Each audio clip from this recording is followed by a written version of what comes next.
Mateus capítulo 8, versículos 23 em diante. Aí vocês ficam com a Bíblia aberta aí que nós vamos selecionar alguns versículos, amém? Amém. Hoje eu quero falar sobre o poder de Jesus em sua vida. Vamos repetir o tema? O poder de Jesus em sua vida. Todos acharam? Mateus 8, 23 adiante. Mateus capítulo 8, versículos 23. Diz assim: entrando ele no barco, seus discípulos o seguiram. De repente uma violenta tempestade abateu-se sobre o mar, de forma que as ondas inundavam o barco. Jesus, porém, dormia. Os discípulos foram acordá-lo, clamando: Senhor, salva-nos, vamos morrer. Ele perguntou: por que vocês estão com tanto medo, homens de pequena fé? Então ele se levantou e repreendeu os ventos, e o mar se fez completa bonança. Até aí. Irmãos, pensando nesse tema, o poder de Jesus em sua vida, eu lembro de um pastor chamado Carey. Esse pastor, ele contando no livro dele, Um Mês para Viver, que foi visitar um circuito de motocross, viu, irmã Cleonice? E lá nesse circuito, a pessoa responsável pelo circuito deu a moto para ele, explicou todos os procedimentos da moto. Olha, é assim que liga, essa moto tem 250 cilindradas, então vai dar a largada e você vai poder fazer o percurso. E aí dizendo ele que ele observava o circuito e disse que ficou impressionado com todos os zigue-zagues, as curvas, as rampas. E no momento que ele estava segurando a moto dele, ele começou a pensar o seguinte: imagine se eu pegasse a moto e não ligasse a moto, com toda a potência do motor dela, e decidisse empurrar a moto por todo o circuito. Como é que seria? Seria uma tarefa bem difícil, não é? E ele disse assim: mas parece loucura, mas é isso que muitos cristãos estão fazendo. Eles estão tentando fazer a vida funcionar a partir do poder deles mesmos. Na verdade, nós não temos poder para fazer a vida funcionar. E muitos estão se esquecendo que Jesus tem poder, como a irmã Cleonice falou. Jesus tem poder para fazer a vida funcionar. E nós não temos. Nós não temos uma usina de força dentro de nós para fazer a vida funcionar. E infelizmente muitos cristãos estão vivendo a vida sem usar o poder de Cristo. E nesse capítulo aqui, no capítulo 8, no capítulo 9, há 3 relatos de milagres de Jesus que eu quero nessa noite tirar algumas lições. O primeiro relato que nós lemos mostra Jesus acalmando a tempestade, mostra Jesus demonstrando o poder dele sobre a natureza. O segundo relato que nós vamos ver mostra Jesus exercendo o poder dele sobre as forças malignas. E o terceiro relato mostra Jesus exercendo o poder dele sobre o pecado. Amém? Amém. Bem, o primeiro texto que nós lemos é Jesus acalma a tempestade. É interessante perceber aqui nesse texto algumas lições. Os discípulos estavam seguindo a Jesus e em um determinado momento, do nada, apareceu uma grande, violenta tempestade. E não é difícil a gente perceber nesse texto que seguir a Jesus, irmã Cleonice, não significa uma vida tranquila e suave. Seguir Jesus não significa uma vida tranquila e suave. Não significa um navegar suave. Porque Jesus nunca prometeu uma viagem tranquila. Ele prometeu sim, de fato, que nós iríamos chegar, ou que nós vamos chegar no nosso destino, mas ele não disse que a viagem será tranquila. E os discípulos estão lá, servindo a Deus, na vontade de Deus, estão fazendo a coisa certa, e naquele momento aparece uma grande tempestade. Aí eles começam a entrar em crise, porque eles achavam, porque estavam seguindo a Jesus, que a vida deveria ser maravilhosa. Mas tempestades faz parte da vida. E aí você fica pensando às vezes nas suas crises, nas suas dificuldades, aí você fica se questionando: por quê? Eu achava que seguir a Jesus seria um navegar tranquilo. Mas seguir a Jesus não é um navegar tranquilo. Porque embora Jesus estivesse no barco, o barco ainda estava no mar. Embora Jesus esteja na sua vida, faça parte da sua história, você continua vivendo esse mundo. E a Bíblia diz que no mundo nós teremos aflições. Então, o que os discípulos fazem? Naquele momento que a tempestade se levanta, eles foram até Jesus. E o que eles disseram? Jesus, será que o Senhor não se importa? Nós vamos morrer. O que eles estavam dizendo para Jesus em outras palavras? Eles estavam dizendo o seguinte: Jesus, nós achávamos que o Senhor nos amava. Nós imaginávamos, nós pensávamos que o Senhor se importava com a gente. E o Senhor permitiu isso. E muitas vezes na nossa caminhada cristã, nesse navegar, nós olhamos para Deus e quando Deus não faz a coisa do nosso jeito, nós tínhamos expectativas em relação a Deus. E quando Deus não corresponde às nossas expectativas, nós ficamos frustrados, ressentidos, porque Deus não entrou no nosso esquema. E um Deus grande, e poderoso e sábio como esse, Ele nunca vai se encaixar dentro dos nossos esquemas. Porque não é porque você planejou a vida, não é porque você tem os seus planos que a vida vai andar de acordo com os seus planos. Não é só porque você planejou uma coisa que aquilo vai acontecer desse jeito. E as tempestades, elas vão acontecer mais cedo ou mais tarde. E é aí que acontece a crise. É aí que muitas pessoas não entendem. Alguém disse que, não me lembro quem, mas o ressentimento, a mãe do ressentimento é a expectativa. Expectativa é a mãe do ressentimento. Então muitas pessoas estão ressentidas porque Deus frustrou, Deus não correspondeu às expectativas. Eles imaginavam que a vida cristã seria um mar de rosas e alguma coisa aconteceu. Então eles foram até Jesus, no meio da crise. Mas é interessante, meus irmãos, esse texto, que eles achavam que a tempestade era mais poderosa que Jesus. Porque eles dizem assim, será que o Senhor não se importa? Nós vamos morrer. Aos olhos dos discípulos, a tempestade era mais poderosa que Jesus. De fato, a natureza é violenta. A tempestade é poderosa mesmo. Só que Jesus era mais poderoso. E eles foram até Jesus. E o que eles falam? Nos ajuda. Faz alguma coisa. Aí Jesus levanta. Eu fico imaginando esse texto que eles achavam que Jesus iria levantar a varinha de condão, ou dizer um abracadabra, ou fazer um ritual lá. Mas Jesus não faz isso. Jesus se levanta. E o que Jesus faz? Jesus fala com os discípulos. Antes de falar com o mar e o vento, Jesus fala com os discípulos. O que Jesus fala para os discípulos? Veja que coisa interessante. Por que vocês estão com medo? Aí se eu estivesse lá, eu iria dizer, peraí, Jesus, por que eu estou... Que pergunta, Jesus? Jesus, que pergunta sem noção, sem sentido. Eu estou com medo porque o barco está afundando, uai. Uai, que pergunta, né? Mas, entendendo o contexto do Evangelho, o que Jesus está perguntando é o seguinte: depois de tudo aquilo que vocês viram, depois de tantos ensinamentos, depois de tantos milagres que vocês viram, por que é que vocês ainda estão com medo? E essa repreensão de Jesus, ela é muito importante nos nossos dias. Nós olhamos para o futuro, imaginamos que o nosso futuro vai ser terrível. Olhamos para situações que não estão dentro do nosso esquema, nós ficamos assustados. E Jesus está dizendo para eles, por que é que vocês estão com medo? Aí Jesus levanta, repreende os discípulos, porque eles estavam muito mais agitados do que o mar. E Jesus repreende os discípulos. Aí, veja bem esse texto, meus irmãos. Jesus olha para o mar, ele fala com o mar e fala com o vento.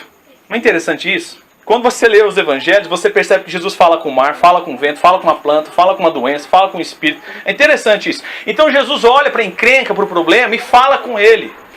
Fica quieto. Acalma. E da mesma forma que nós falamos com uma criança bagunceira, né? E no exato momento que Jesus falou, o que aconteceu? Houve calmaria. Eu viajei para um cruzeiro marítimo, e aí eu estava lá no navio, gente. É uma coisa fantástica o cruzeiro marítimo, se tiver oportunidade. E aí naquele momento o cruzeiro emborcou e ficou. Vinho caindo, mercadoria caindo, caixa de som, e a mulher falou assim, vai lá para a sua sala imediatamente. Quando eu fui subir as escadas, estava subindo as escadas, um rapaz assim, filmando, gente. Ele abriu as portas que davam de frente ao mar e estava filmando. E eu fiquei curioso, eu vou lá ver esse negócio. Gente, mas vocês tinham que ver a fúria do mar. É uma coisa assustadora, gente. É uma coisa assustadora. Você fala assim, só tem água aqui.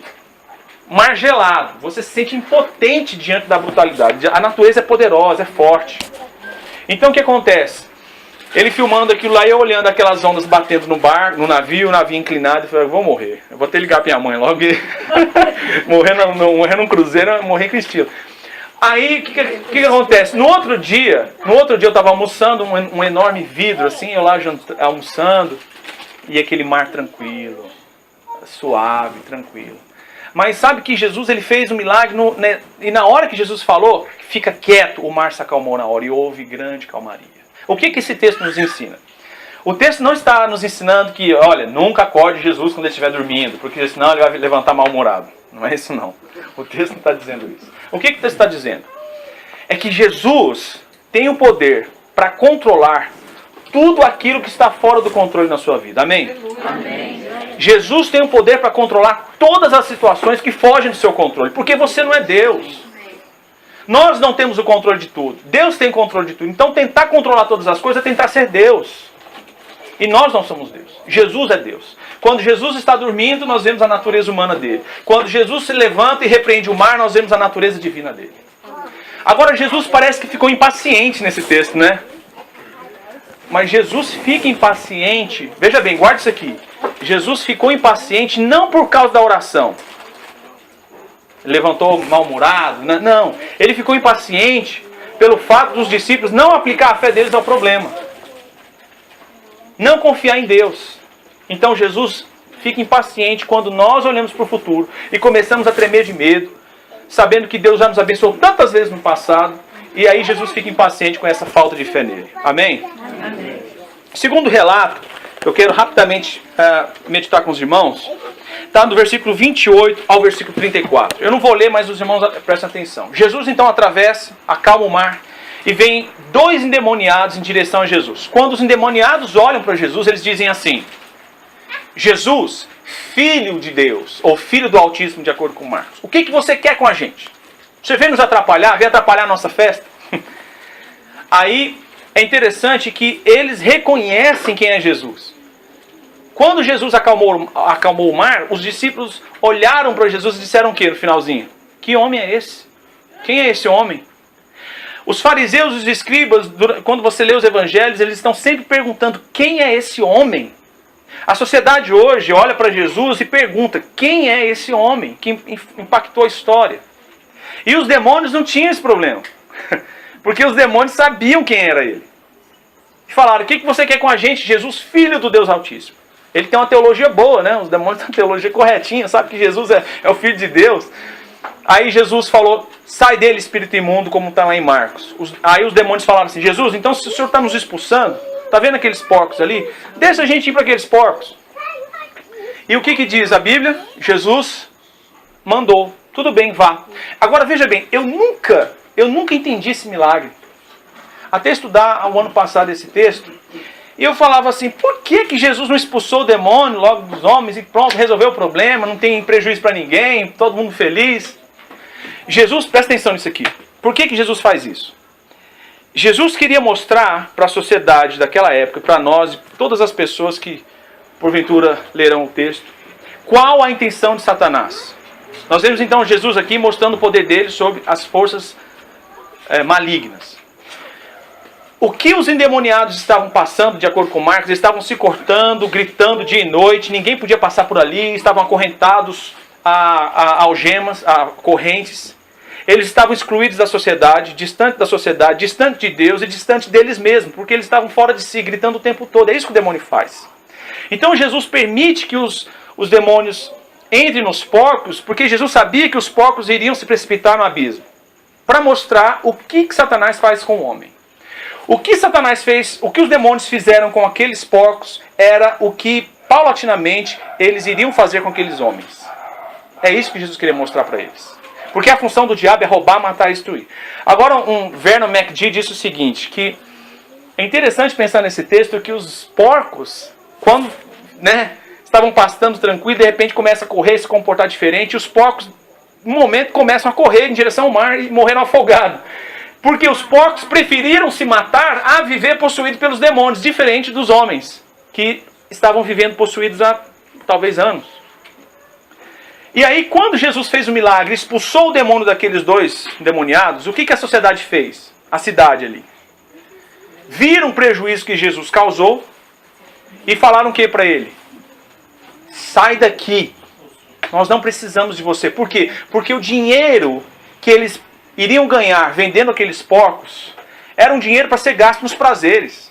Era um dinheiro para ser gasto no conforto, no entretenimento. E Jesus veio, entrou na história deles, na cidade deles e atrapalhou o esquema deles.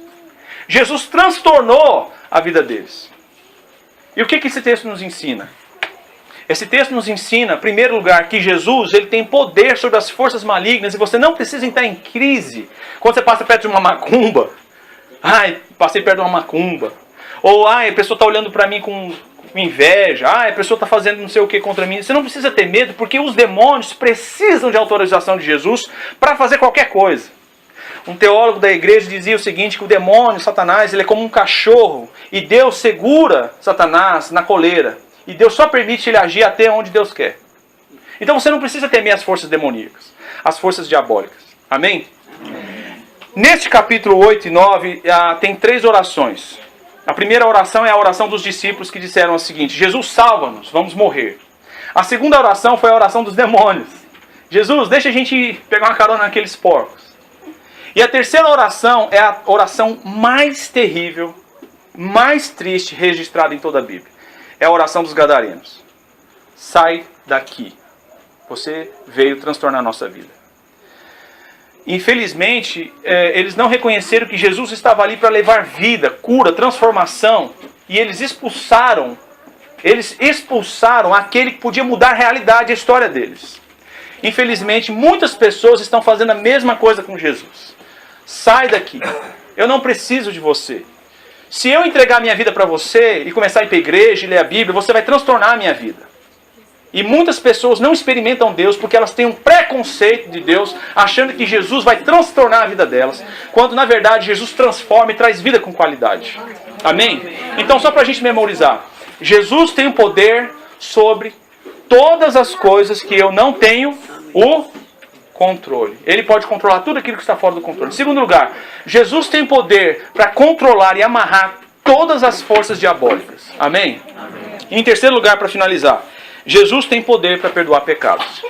Do capítulo 9, versículo 1 a 8, nós vemos a história, Jesus vai até Cafarnaum, alguns homens colocam um paralítico na frente de Jesus, né? O homem acha que vai ser curado, está feliz. Jesus olha para ele e fala o seguinte, filho, os teus pecados estão perdoados. Aí o homem entra em crise, né? Peraí, tudo bem, eu andei esse tempo todo para o senhor me falar que meu pecado está perdoado, mas ele não falou nada, ele não reclamou. O que esse texto nos ensina? Que Jesus olhou para ele e viu que a necessidade dele, a maior necessidade não é cura física. A maior necessidade do homem é perdão de pecados. Porque se ele não fosse perdoado, mesmo sendo curado, ele poderia ir para o inferno. Quando Jesus falou, filho, os teus pecados estão perdoados, o que os fariseus falaram? Ou pensaram? Porque Jesus, conhecendo os pensamentos dele, disse, por que vocês estão pensando mal de mim? O que é mais fácil dizer para um homem? Filho, os seus pecados estão perdoados, ou levanta-te e anda.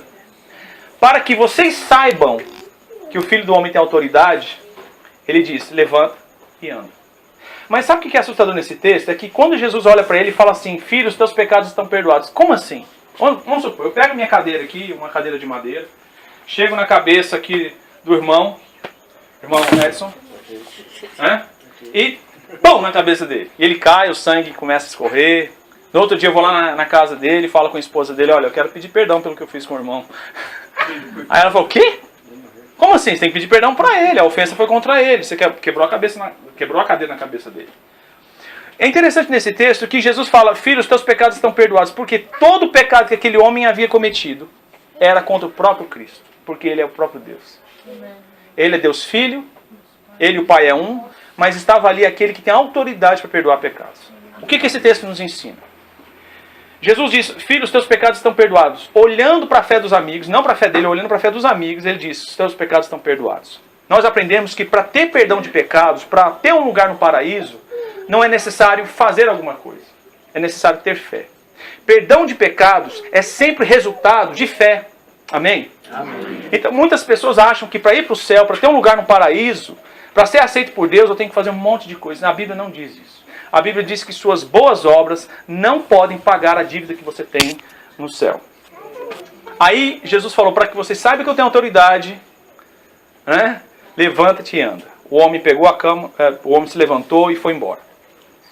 E aí eles começaram a vibrar. Nossa, que maravilha, que milagre maravilhoso. Mas eles esqueceram do ponto que Jesus estava tentando provar.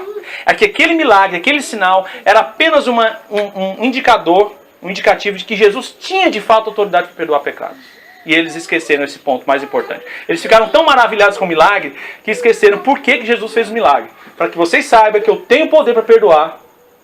Que o mais difícil é o quê? é levantar, é fazer uma pessoa andar. Isso é mais difícil. Porque eu posso chegar na irmã, ó, os pecados são perdoados. E aí, quem que vai saber se está o mesmo? Mas se eu falo, levanta e anda, para você saber que eu tenho autoridade, aí a coisa muda. Amém? Amém? Então vamos recapitular. Jesus tem autoridade para controlar, tem poder para controlar todas aquelas situações que estão fora do controle. Amém? Amém? Segundo, Jesus tem poder para limitar e controlar todas as forças demoníacas. Amém? E em terceiro lugar, Jesus tem autoridade para perdoar o pecado. Não importa o que você tenha feito. Eu não estou preocupado se você já matou alguém, se você adulterou, se você já vendeu droga. Eu não estou preocupado com o que você fez. A graça de Deus é maior que o seu pecado. A graça de Deus, ela te dá condições para você viver. E Jesus não está pedindo nada para você. Ele apenas está pedindo que você venha até Ele com fé, para Ele falar a mesma coisa que falou para aquele paralítico. Os teus pecados estão perdoados. Porque quando você morrer, daqui a 100 anos, você vai ter que lidar com um problema do pecado no céu. Daqui a 100 anos, nenhum de nós estaremos aqui. E a grande questão é, será que os meus pecados estão perdoados? O que esses 3 milagres têm a ver com a nossa vida? Para fechar o nosso tempo. Isso faz grande diferença quando você ora. Porque você está falando com um Deus que tem o controle de todas as coisas que fogem ao seu controle. Isso faz toda a diferença quando os demônios oprimem você e você fica deprimido e você não sabe por que você está deprimido. Porque o diabo, embora ele não roube a sua salvação, ele tem o poder de roubar a alegria da sua salvação. Mas faz toda a diferença quando você entende que Jesus ele tem o poder de restringir, limitar e amarrar todas as forças demoníacas. E isso faz toda a diferença quando nós estamos orando. Nós não precisamos ficar com medo de gente endemoniada, gente possessa. Nós podemos olhar para ele como Jesus olhou e falar assim, sai dele, espírito imundo. Em terceiro lugar, quando nós estamos falhando, pecando, quando nós achamos que não há chance, não há outra oportunidade para nós, porque nós somos muito falhos, imperfeitos, nós podemos olhar para o nosso Deus, para Jesus, que perdoa todo pecado. Não há pecado que a graça de Deus não possa perdoar. Amém? Amém. Pensando nisso,